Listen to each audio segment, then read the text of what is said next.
Assalamualaikum warahmatullahi wabarakatuh. Perkenalkan, nama saya Mas Abdillah Khairul Aziz. Saya dari kelompok SGD A2 dengan NIM G0024169, dan di sini saya mau jelasin anatomi laporan 3. Ya, kasusnya dulu ya. Jadi itu Andre itu mahasiswa tingkat akhir, merasa tidak nyaman setelah mengkonsumsi makanan cepat saji selama sebulan penuh karena kesibukan menyelesaikan skripsi. Ia sering mengalami perut kembung, rasa tidak nyaman di bagian bawah perut, dan gangguan buang air besar. Dalam obrolan singkat ringan, maaf lagi. Andi itu ngeluh kepada temannya tuh ngeluh kepada saya. Sebagai teman yang baik, jelaskan kepada Andre tentang tractus digestivus inferior. Nah ini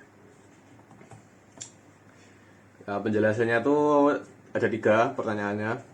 Perbedaan yeinum sama ileum ini ada di sini. Struktur bangunan di kolon sama struktur anatomi yang berhubungan dengan pengeluaran feses. Ini nanti jadi satu ya di sini. Nah, ini perbedaan dulu ya. Ini ada 2, saya ambil dari sumber. Tuh yang mana dulu ya? Yang berwarna dulu. Jadi yeinum versus ileum. Jadi yeinum tuh in the middle part of the small intestine which is located between duodenum and ileum. Jadi itu yeinum tuh di tengah bagian usus kecil. Jadi itu lokasinya tuh di antara yeinum sama ileum. Terus ileum is the final part of the small intestine. Jadi itu ileum tuh bagian akhir. Located between yeinum and cecum. Cecum tuh udah usus besar ya, cecum. Terus the suspensory muscle indicate in the beginning, the exact beginning cannot be identified. Kepencet. Ya, lalu ada itu slightly wider sama 20 cm in wide, jadi itu yeinum tuh lebih lebar. Ini terus ada shorter than ileum, jadi yeinum tuh lebih pendek daripada ileum. Lipatannya yeinum tuh lebih tebal, the fold are thicker, 2-3 mm dari ileum. Terus contain large number of folds, jadi yeinum tuh lipatannya itu lebih banyak. Yang pertama. Lalu yang kedua tuh lokasinya. Ini sama aja sebenarnya, cuman beda bahasa atau ada beberapa yang beda juga. Untuk fitur yeinum sama ileum. Yang pertama lokasi. Itu occupies upper left part of the intestine area. Jadi upper left tuh kiri atas. Ya, yang nggak tahu bahasa Inggris siapa sih? Ileum tuh occupies lower right tuh ada di kanan bawah. Terus dindingnya tuh walls thicker and more vascular, feels double, thinner and less vascular. Jadi yeinum tuh lebih tebal, ileum tuh lebih tipis. Lalu persarafannya tuh lebih banyak di yeinum daripada ileum. Lalu lumen, yeinum tuh wider, often empty, lebih lebar, sering kosong. Ya kebalikannya sama ileum ya, lebih sempit sama often loaded, jadi kadang sering ada isinya. Mesentery itu less fat percent, jadi itu lemaknya lebih dikit. Arterial cascade, 1 or 2 vasa recta longer and fewer, jadi itu ya gitu pokoknya lah. Intinya lemaknya di yeinum itu lebih dikit daripada di ileum kan more fat banyak. Lipatannya tadi di sini juga ada, yang di berwarna itu juga udah ada. Yeinum itu lebih banyak sama ileum itu lebih dikit sama kecil. Untuk filinya tuh yeinum tuh besar, tebal seperti daun, leaf like, sama kalau ileum itu tipis sama thinner, jadi shorter, lebih pendek sama lebih tipis. Terus pair patch itu tuh kok yeinum ada di ileum, di yeinum nggak ada, di ileum ada. Terus follicle lymphatic di yeinum tuh lebih dikit, di ileum tuh numerous atau banyak. Terus kita lanjut di ini kolon ya, kolon di cecum tuh bagian pertama dari kolon, jadi itu letaknya tuh di ileum, setelah ileum kok di ileum setelah ileum cecum. Itu tuh berhubungan sama usus halus dari katup ileo cecal ya.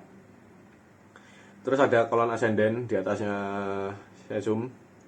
Kolon ascendant letaknya di sisi kanan perut. Ya, ini bagian kanan atau dexter. Dimulai dari sesum. Terus itu tuh juga ngelewatin melewati hati. Terus fungsinya tuh untuk nyerap air sama elektrolit dari usus. Lalu ada di tengah nih, di alas atas. Oh ya, itu ada flexura quadridextra ya di lebelannya itu ya. Terus di bagian atasnya itu ada apa, transversum. Kolon transversum itu konten mungkin apa tipe apa gimana nggak tahu saya, tapi harusnya kolon transversum itu tuh letaknya di apa, dari kanan ke kiri, melintang ya dari kanan ke kiri, jadi set gitu. Itu dari bawah hati ke kiri perut melewati daerah atas perut. Lalu itu ada flexura coli sinistra. Lalu ke kolon descendens. Jadi itu kalau kolon descendens namanya descens, pasti turun, descend. Kalau ini kan ascend di Valorant. Descendant itu di kiri, bagian kiri ya, sinister ya. Kalau yang ini, kalau yang ascendant di Dexter, kalau yang descendant di sinister. Itu melanjutkan perjalanan dari kolon transversum menuju ke sigmoid, di kolon sigmoideum itu di bawah. Kita lanjut aja ke sigmoidnya. Letaknya itu ada di di bawah. Terus itu bentuknya S ya, S kayak S gitu, saya lihatnya kayak S, jadi anggap aja S untuk sigmoid, anjay. Itu tuh fungsinya tuh penyimpanan sementara feses yang udah padat, jadi itu nanti dikeluarin lewat ini, rektum. Iya, lihat sendiri di gambar ya. Ya, kita lanjut aja rektum sama anus. Ini kan sekaligus jawab nomor 3 ya, pengeluaran feses. Sebenarnya untuk pengeluaran feses semuanya termasuk ya, soalnya makanan kita kan nanti akhirnya juga feses. Jadi gini, rektum tuh di bagian akhir ya. Rektum tuh ototnya. Jadi tuh otot-ototnya tuh yang dorong-dorong feses ke anus. Oh ya, ini di bawah ada anus. Di sini harusnya ada anus. Anggap aja ada anusnya.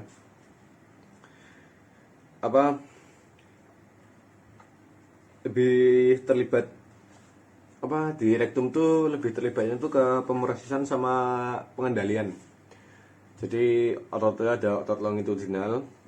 Jadi itu otot longitudinal itu ada di sepanjang dinding rektumnya dan fungsinya untuk memperpendek rektum saat feses didorong menuju anus. Sama kontraksi ototnya itu juga membantu mindahin isi rektum ke bawah menuju anus.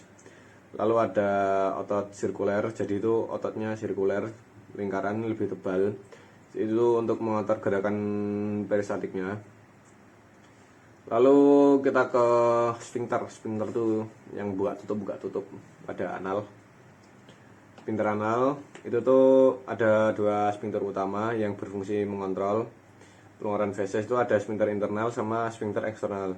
Yang internal itu otot yang terletak di sekitar itunya, bagian atas saluran anus, jadi di dalam dinding rektumnya. Jadi itu bekerja tidak sadar atau otomatis ya, tidak sadar otomatis. Itu yang internal. Itu tuh sarafnya tuh otonom, jadi ya itu tidak sadar.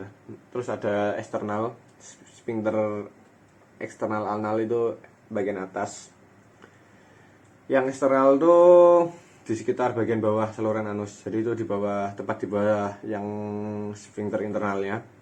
Itu tuh mengeluarkan pengeluaran feses secara sadar ya. Jadi kalau ngeden tuh yang gerak tuh yang itu eksternal ya. Jadi mungkin itu saja ya dari saya ya. Udah semua. Udah semua. Sekian, terima kasih.